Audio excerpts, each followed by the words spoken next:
હલે આ ખુરશી આમ મૂકી દે. કા તને મહેમાન જોવા આવે છે, જો કાંઈ આગુડી નો છો ને તો મારી મારીને પાડી દેશ. હાલ. બાપા ઘડીક નથી રહી એકતા. તને ખબર પડે છે કાંઈ? કેમ છે ભીમભાઈ, સારું ને? આવો આવો. ઈ તો ઠીક, પણ તમારો છોકરો શું કામ કરે છે? આ રહ્યો, જોઈ લ્યો. બેટા પાણી પીવરાય તો. અરે મહેમાન, પણ આ પાણી બાટલા હું ભેગા લઈને આવ્યા? એકચ્યુઅલી અમે બિસ્લેરી સિવાય પાણી પીતા જ નથી. આ તમારા કુવાનું પાણી અમને મોડું લાગે. તમે તો બહુ હુવાળા. હે અંકલ, તમારો છોકરો કેટલું ભણેલો છે? અરે એમાં ભણવાનું શું હોય? હાથ પેઢી ખાય તો ખૂટે એમ નથી. અને 2 વીઘા જમીન છે, બીજું શું જોઈએ તમારે? હે? તો ભીમભાઈ પાકું જ તે મારી દીકરી તમારા છોકરાની જ વહુ બનશે.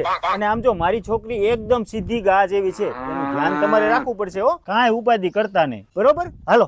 આ ઉભા રહ્યો મહેમાન. કાં શું થયું વળી? આ હું હાડી બાડી મોકલાવાના છે? આલ્યો આ લેતા જાવ. પણ આ રજકાને અમારે શું કરવો છે? તમારી છોકરી હાટું. અરે આની આરે કઈ દીકરી દેવાય? આ તો ગાંડા છે હાવ. ઘડીક મૂંગો નતો રહી શકતો. આ ચોથી વાર છે. હવે